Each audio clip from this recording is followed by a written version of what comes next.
किसी विद्युत क्षेत्र में, एक समान विद्युत क्षेत्र में रखे गए विद्युत द्विध्रुव पर किए गए कार्य के लिए इसे एक निश्चित कोण से घुमाने के लिए किए गए कार्य की गणना के लिए कीजिए या इसके लिए व्यंजक स्थापित कीजिए। प्रश्न हमारा यह है कि यदि किसी विद्युत द्विध्रुव को एक समान विद्युत क्षेत्र में थीटा कोण बनाते हुए रखा गया हो या किसी निश्चित कोण पर रखा गया हो तो उसे उस द्विध्रुव को क्षेत्र के विपरीत दिशा में, उसके आघूर्ण के प्रभावी बल आघूर्ण के विपरीत दिशा में एक निश्चित कोण से घुमाने में किया गया कार्य की गणना कीजिए।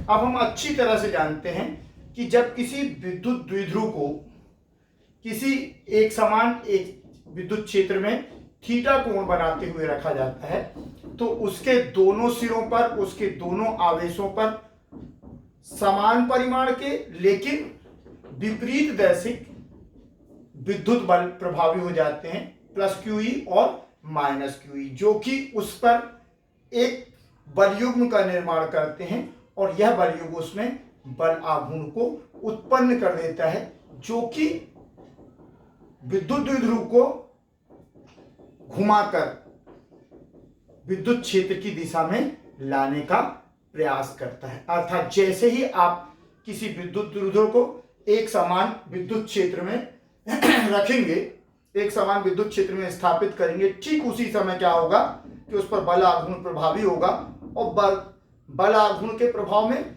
वह घूमकर कहाँ आना चाहेगा, विद्युत क्षेत्र की दिशा में स्वयं को स्थापित करना चाहेगा। लेकिन यदि हम चाहते हैं कि विद्युत द्विध्रुव को एक निश्चित स्थिति में रखने के बाद उसे बल आघूर्ण के प्रभाव के विपरीत या प्रभावी बल आघूर्ण के विरुद्ध एक निश्चित कोण या कोणीय विस्थापन किया जाए डी थीटा, तो उसमें हमें निश्चित तौर पर क्या होगा, बाह्य बल लगाना होगा। ये कार्य किसके द्वारा, कार्य तो अभी भी विद्युत द्विध्रुव हो रहा था, लेकिन ये कार्य किसके द्वारा हो रहा था, विद्युत क्षेत्र के द्वारा। लेकिन हम विद्युत क्षेत्र के द्वारा किए गए कार्य के विरोध में, के विपरीत दिशा में जाकर यदि द्विध्रुव को एक निश्चित कोण से घुमाना चाहते हैं या कोणीय विस्थापन चाहते हैं तो निश्चित तौर पे हमें क्या करना होगा, विस्थापन के विरुद्ध माने हमें बाह्य कार्य करना होगा। वह कार्य की मात्रा और परिमाण कितना होगा उसके लिए हमें व्यंजक ज्ञात करना है।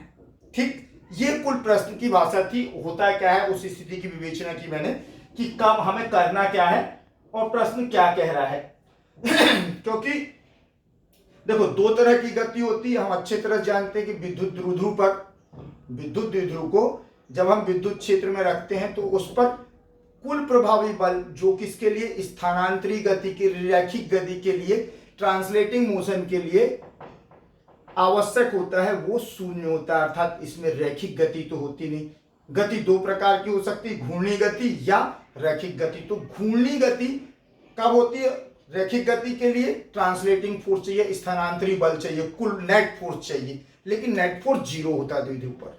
यहां पर क्या होता है कि घूर्णी गति होगी और घूर्णी गति के लिए क्या होना चाहिए कि किसी पर भी या तो अभिकेंद्री बल हो या उसके दोनों सिरों पर समान परिमाण के विपरीत दैशिक या असमान परिमाण के विपरीत दैशिक बल प्रभावी हो, जो उसके अंदर जो एक ही व्यवस्था पर, एक ही डिवाइस पर क्या कर रहे हो, एक कपल ऑफ फोर्स बल युग्म का निर्माण करते हो और ये बल युग्म उसे बल आघूर्ण में परिवर्तित कर देता हो या उससे उसे बल आघूर्ण मिल जाता हो जो उसे घूर्णी गति के लिए बाध्य करता हो।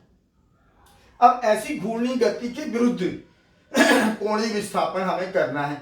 अच्छा, दूसरी चीज स्थानांतरी बल में क्या होता है, बल बराबर सभी स्थानांतरी गति में कार्य बराबर होता है बल गुणित विस्थापन, लेकिन घूर्णी गति में यही बल क्या बन जाता, घूर्णी गति के लिए कार्य क्या हो जाता, घूर्णी गति में किया गया कार्य बराबर बल आघूर्ण गुणित कोणीय विस्थापन हो जाता है। ये भी ध्यान रखिए, इस टर्म का उपयोग करेंगे। अब हम आते हैं प्रश्न में। प्रश्न क्या कह रहा है उसको किस तरह से हम लिखेंगे।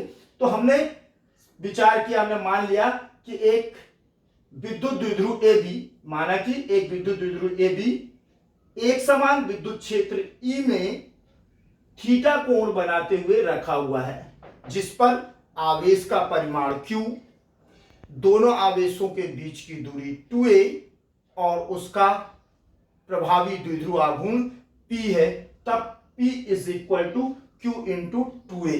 उसने कहा है कि विद्युत द्विध्रुव को एक समान क्षेत्र में घुमाने पर, तो पहले हम किसकी कल्पना करेंगे कि मान लेते हैं कि एक समान विद्युत क्षेत्र E में एक विद्युत द्विध्रुव AB थीटा कोण बनाते हुए रखा है। ये हमने प्रश्न से उठाया, और जैसे ही आप द्विध्रुव को बात करते हो तो द्विध्रुव पर आवेश का परिमाण कितना, तो हमने कहा द्विध्रुव पर आवेश का परिमाण Q है, और दोनों आवेशों के बीच की दूरी की बात, तो दोनों आवेश के बीच की दूरी 2a है।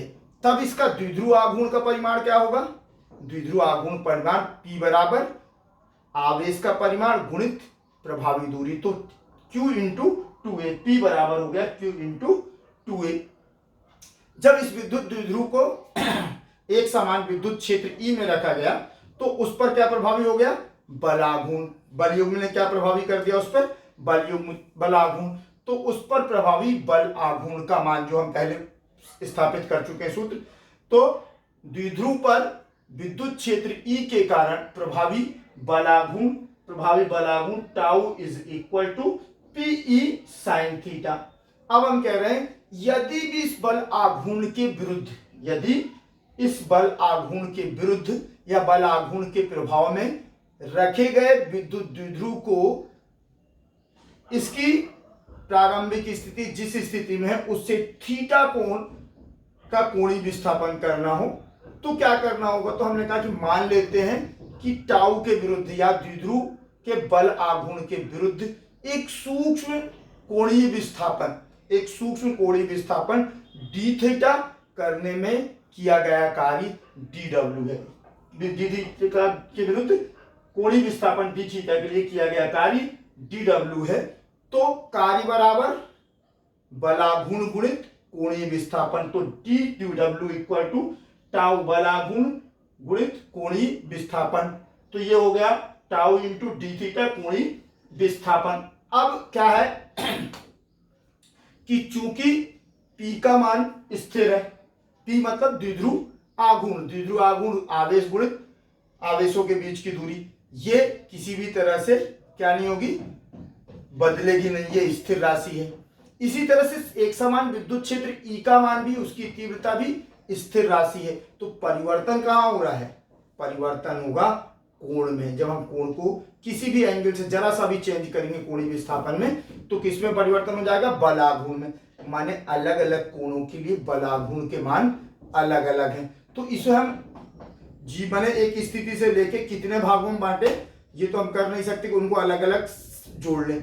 तो इसके लिए क्या किसका उपयोग किया जाता है, निश्चित समाकलन का। तो हम कहते हैं मान लिया कि यदि सूक्ष्म कोणीय विस्थापन पर डी डब्ल्यू कार्य किया जाता है, तो इसी द्विध्रुव को यदि हम इसकी प्रारंभिक स्थिति, अर्थात प्रारंभिक स्थिति को हमने कहा थीटा इक्वल टू 0 से कहां तक, एक निश्चित कोण थीटा तक घुमाने में किया गया कार्य W हो, तो W equal to 0, theta equal to 0 to theta equal to theta integration of D W. मतलब अब डी डब्ल्यू का जो मान है 0 से थीटा के बीच में हम क्या कर रहे हैं, समाकलित कर रहे हैं। समाकलित करने का मतलब है जोड़ रहे हैं अलग अलग कोणों के लिए, सूक्ष्मतम विस्थापन के कोणीय विस्थापन के कोणों के लिए, कहां से कहां तक, 0 से लेकर थीटा तक जो कोण है उनके सूक्ष्म विस्थापन में किए गए कार्य का योग, उसको गणितीय भाषा में हम लिखते हैं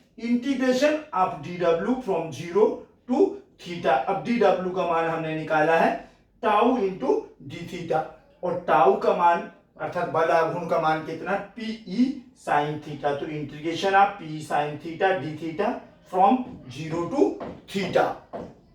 अब इसमें हमने कहा पी कांस्टेंट है, कोणीय विस्थापन से P पर कोई प्रभाव नहीं पड़ेगा, ना कोणीय विस्थापन से E पर कोई प्रभाव पड़ेगा। तो प्रभाव किस पे पड़ रहा था, चर राशि कौन है, हमेशा चर राशि ही क्या होगी, चर राशि के मान में परिवर्तन होगा। तो P कांस्टेंट है, 0 से थीटा के बीच में जितने कोण बन रहे हैं उन कोणों का मानों का समाकलन, उन कोणों के मानों का समायोजन। तो W equal to PE integration of 0 to theta sine theta into D theta.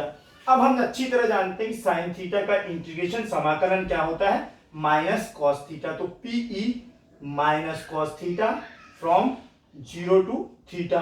P बाहर निकाल दिया। अब निश्चित समाकलन में पहले अपर लिमिट जो होती है उसको अप्लाई किया, माइनस कॉस थीटा, फिर माइनस लो upper limit minus lower limit. तो थीटा के स्थान पर पहले थीटा रखा, फिर थीटा के स्थान पे क्या रख दिया, 0। Minus cos theta minus minus cos 0, और कॉस 0 का मान होता है +1। कॉस 0 का मान होता है +1। तो ये माइनस माइनस क्या होगा, +1। तो W equal to PE 1 minus cos theta. अर्थात किसी द्विध्रुव को एक समान विद्युत क्षेत्र E में बल आघूर्ण की विपरीत दिशा में, प्रभावी बल आघूर्ण के विपरीत अपनी स्थिति से थीटा कोण घुमाने में कुल किया गया कार्य W बराबर पीई 1 माइनस कॉस थीटा होता है। बल का मैंने किए गए कार्य का परिमाण कितना होता है, P द्विध्रुव आघूर्ण, E एक समान विद्युत क्षेत्र की तीव्रता, 1 माइनस कॉस थीटा। थीटा क्या है, कोणीय विस्थापन को व्यक्त कर रहा है। तो कितना कोणीय विस्थापन आप कर रहे हैं। अब इस प्रकार द्विध्रुव को यदि अपनी प्रारंभिक स्थिति के सापेक्ष 0 डिग्री से घुमाने में गए में किया गया कार्य, यदि हम cos थीटा में थीटा बराबर 0 रख दें तो cos 0 हो जाएगा। cos 0 का मान होता है 1, और जब cos 0 का मान 1 होगा तो 1 माइनस 1 0। तो किया गया कार्य कितना हो गया, W इक्वल टू 0। तो किया गया कार्य W इक्वल टू 0। 90 अंश से घुमाने में किया गया कार्य। अब 90 अंश घुमाएंगे तो cos 90 हो गया, थीटा बराबर 90 डिग्री। cos 90 के लिए मान कितना होता है, 0। तो P इंटू 1 कितना आ गया, किया गया कार्य P। अब उसकी उस स्थिति से और 90 घुमा दिया, अर्थात 180 अंश घुमाने में, 180 अंश से घुमाने में किया गया कार्य cos 180, और cos 180 का मान होता है -1। तो माइनस माइनस हो गया +1, तो 1 + 1 2P। तो W किया गया कार्य W इक्वल टू 2PE। अब ये ग्राफी निरूपण दिया था मैंने कि विद्युत क्षेत्र की तीव्रता E की दिशा हो और ये द्विध्रुव रखा हुआ, तो द्विध्रुव को यदि अपनी ही स्थिति में रखा जाए, 0 डिग्री से विस्थापित किया जाए, तो इस पर किया गया कार्य 0 है।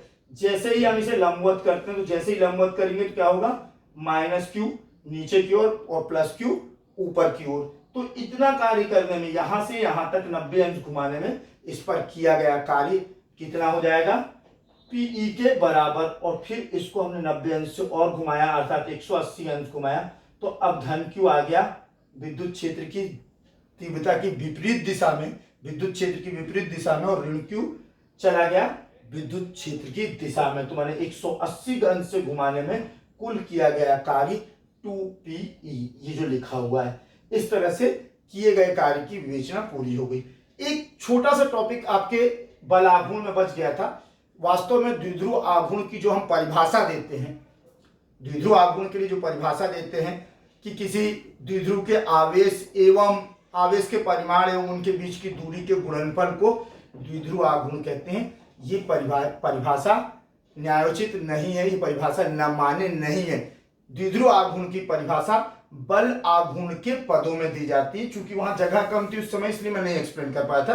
तो बल आघूर्ण की, द्विध्रुव आघूर्ण की परिभाषा आप इसको याद करेंगे जो मैं बता रहा हूं। द्विध्रुव आघूर्ण टाउ बराबर हमने पढ़ा था, द्विध्रुव आघूर्ण का परिमाण tau equal to PE sin theta. यदि हम E is equal to 1 newton per coulomb ले लेते हैं और थीटा इक्वल टू 90 ले लेते हैं, E equal to 1 newton per coulomb and theta equal to 90, तो sin 90 का मान होता है 1 और E हो गया 1, तो हमें क्या मिल जाएगा, P is equal to tau.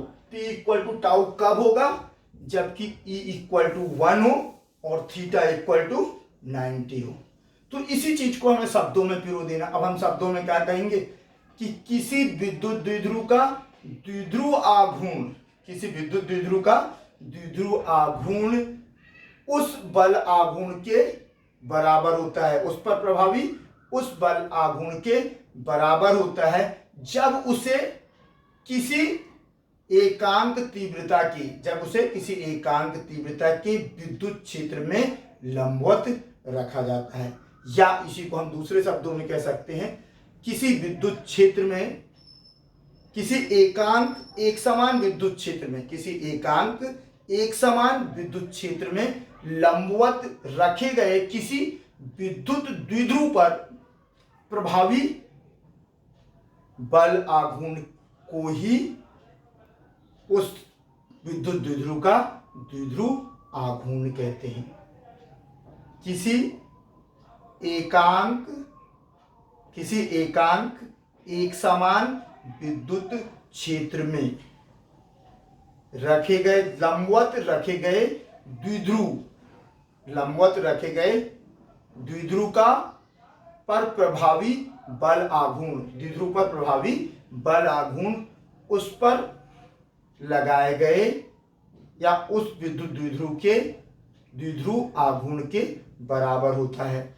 और अपने शब्दों में लिख सकते हो, किसी विद्युत द्विध्रुव का द्विध्रुव आघूर्ण उसे किसी एकांक तीव्रता वाले एक समान विद्युत क्षेत्र में लंबवत रखने पर उस पर प्रभावी बल आघूर्ण के बराबर होता है। इस तरह से ये लेक्चर भी मैं खत्म करता हूँ। Okay, thanks.